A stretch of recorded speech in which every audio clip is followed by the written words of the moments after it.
kembali lagi bersama kita di acara Open Your Mind. Nah, gak kerasa ya, bentar lagi kita bakalan menyambut bulan suci Ramadan. Dan Ramadan tinggal dihitung beberapa hari lagi nih.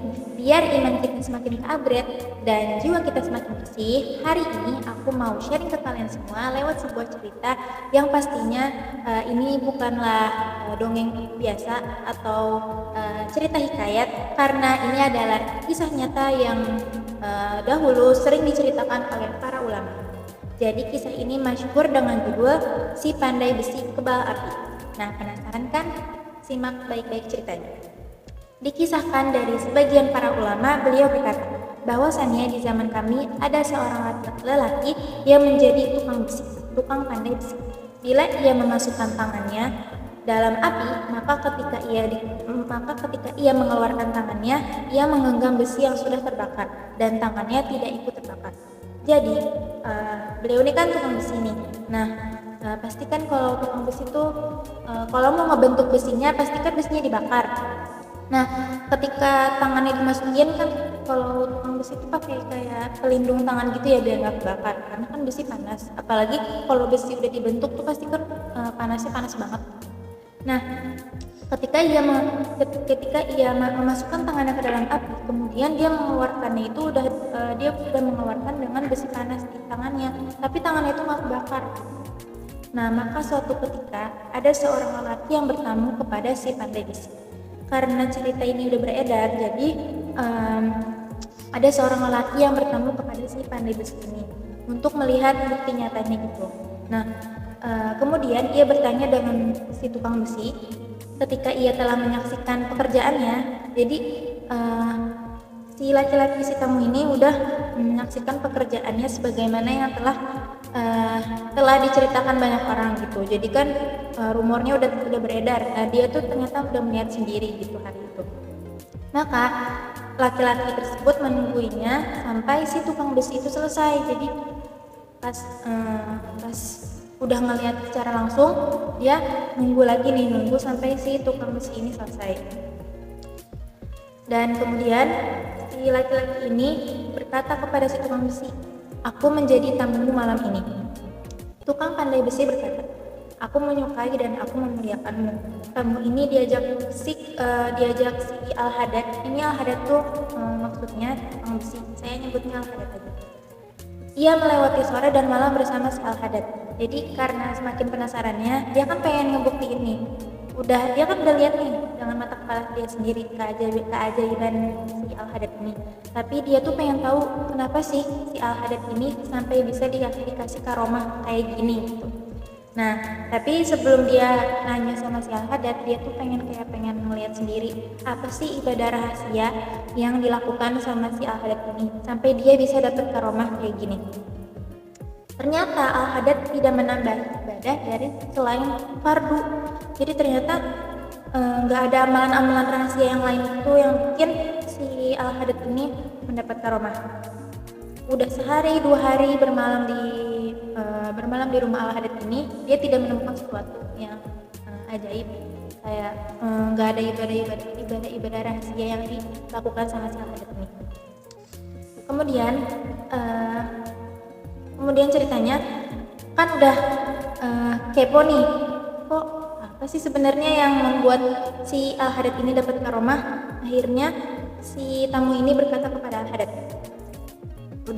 akhirnya dia ngomong aja gitu, "Saudaraku, aku telah mendengar cerita akan kemuliaan yang Allah berikan kepadamu, dan aku telah melihat sebagiannya itu secara zahir."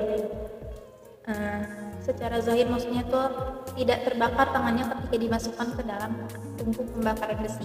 Tapi aku melihat bahwa engkau tidaklah melakukan ibadah yang banyak. Jadi dia kan tadi udah dikasih tahu tuh, cuman melakukan ibadah fardu aja, nggak ada sunnah-sunnah yang lainnya, nggak. Mungkin ada, tapi nggak ada ibadah rahasia gitu loh yang bikin beliau dapat karomah.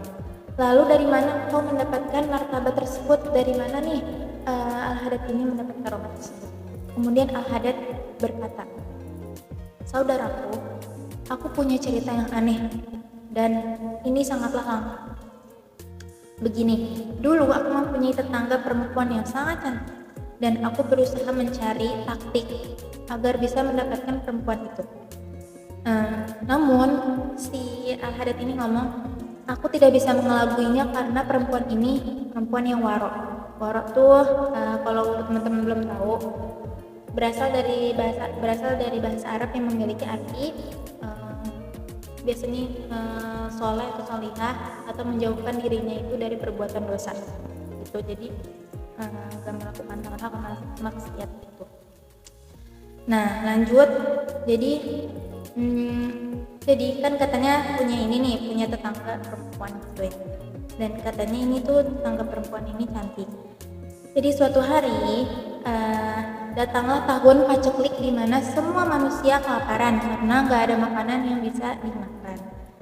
Suatu hari si Al-Hadad ini sedang duduk di rumahnya, kemudian ada yang mengetuk pintu rumahnya, dan ketika dibuka ternyata si perempuan tetangganya itu, dan si perempuan ini berkata kepada si Al-Hadad, saudaraku, aku sedang mengalami kelaparan yang sangat. Apakah engkau akan memberiku makan karena Allah? Maka si Al-Hadad berkata kepada si perempuan ini, aku menyukaimu dan aku tak akan memberikan makananku kepadamu kecuali engkau menyerahkan dirimu kepadaku. Dan wanita itu berkata, jika demikian, maka lebih baik aku mati dan aku tak akan melakukan maksiat kepada Allah. Kemudian perempuan itu pun pulang tanpa diberi makan. Setelah 2 hari lewat, setelah mendapat 2 hari, kemudian wanita itu datang lagi nih ke rumahnya si Al-Hadad. Nah, perempuan ini masih datang dengan keperluan yang sama seperti 2 hari yang lalu. Kemudian Al-Hadad karena dia minta dengan permintaan yang sama seperti kemarin, maka Al-Hadad juga menawarkan hal yang sama pula seperti yang pertama kali. Nah, maka kemudian wanita itu masuk dan duduk di dalam rumahnya si Al-Hadad, dan si Al-Hadad tuh ngeliat kondisi perempuan ini kalau nggak dikasih makan tuh bakal mati gitu. Nah akhirnya si Al-Hadad ini cepat-cepat menyuguhkan makanan gitu, dan wanita itu menangis. Kemudian wanita itu berkata, apakah yang engkau lakukan ini karena Allah? Dan Al-Hadad ini menjawab, tidak, namun dengan syarat engkau mau memenuhi syarat yang 2 hari yang lalu itu gitu, menyerahkan diri wanita ini. Nah wanita ini bangkit dan keluar dari rumahnya Al-Hadad, kemudian dia pulang tanpa diberi makanan. Kemudian udah nih, jadi perempuan ini dia udah datang ke rumahnya Al-Hadad. Al-Hadad itu kan di sini kayaknya yang satu-satunya bisa ngasih dia makanan gitu, tetangga terdekatnya. Tapi apa harapannya udah pupus karena si Al-Hadad ini malah dia mau ngasih makanan, tapi ada sesuatu yang harus diberikan si perempuan ini, dan itu membuat si perempuan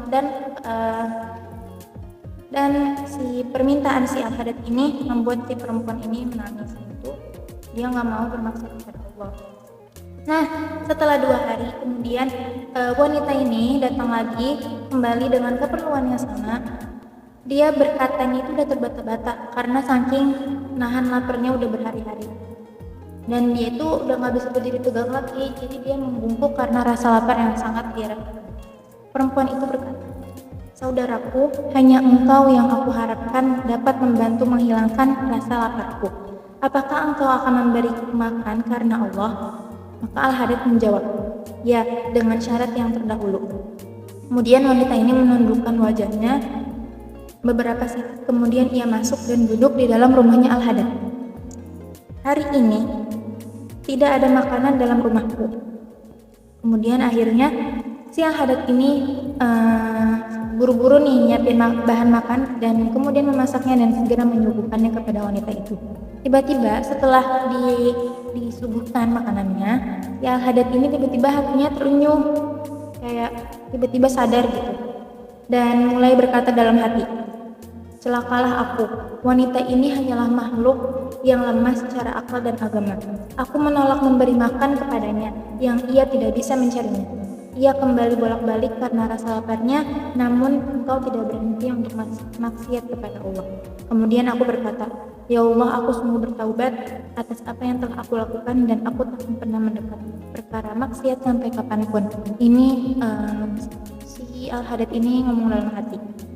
Kemudian si Al-Hadad ini masuk lagi ke dalam ruangan yang tadi ada perempuan itu. Kemudian setelah dia menyuguhkannya, dia berkata, jangan khawatir, aku menyuguhkan ini sudah karena Allah. Kemudian wanita itu mendengar ucapan itu, ia pun mengangkat wajahnya ke langit dan berdoa, Ya Allah, jika ia benar dengan ucapannya, maka hindarkanlah ia dari api dunia dan akhirat. Kemudian si Al-Hadad ini meninggalkan wanita ini karena wanita ini akan makan. Kemudian dia berdiri dan pergi hendak memadamkan api karena beliau ini adalah tukang besi, makanya dia hendak memadamkan api. Dan ini terjadi nih, kisah ini terjadi kira-kira di musim kemarau saat itu. Maka saat itu kakinya Al-Hadad itu menginjak bara api, tapi anehnya kakinya itu tidak terbakar. Kemudian aku masuk menemui wanita itu dalam keadaan sangat bahagia, dan aku berkata, ini menjadi kebahagiaanku, sungguh Allah telah mengijabah doamu. Dan wanita itu melempar suapan di tangannya dan ia bersujud karena bersyukur kepada Allah. Dan ia berkata, Ya Allah, engkau telah memperlihatkan kebesaranmu kepada seorang laki-laki ini, maka aku mohon cabutlah ruhku saat ini juga. Kemudian Allah mencabut ruh si wanita ini dalam keadaan wanita ini sedang melakukan sujud. Jadi Masya Allah ya ceritanya, perempuan solihah ini pun meninggal dengan keadaan husnul khotimah. Nah, jadi hikmah yang bisa kita dapatkan dari cerita ini adalah, dari cerita si pandai besi ini, seorang pandai besi yang sebenarnya di sekitar rumahnya itu nggak dianggap apa-apa, maksudnya bukan di mata orang tuh hanya orang biasa. Kemudian ceritanya menjadi masyhur dan sering diceritakan oleh para ulama. Karena atas izin Allah beri karomah karena taubatnya diterima dan juga doa dari wanita solihah itu. Nah, gimana nih ceritanya? Semoga kisah yang menakjubkan dan penuh keajaiban ini, semoga kita bisa mengambil hikmahnya bareng-bareng. Hindarilah maksiat, dan juga ketika ketika kita udah merasa kayak udah habis melakukan kesalahan, kita buru-buru bertaubat tuh, karena pintu taubat Allah itu masih terus terbuka. Jadi mungkin hari ini cukup sekian dari saya, kurang lebihnya mohon maaf. Billahi taufiq wal hidayah. Wassalamualaikum warahmatullahi wabarakatuh.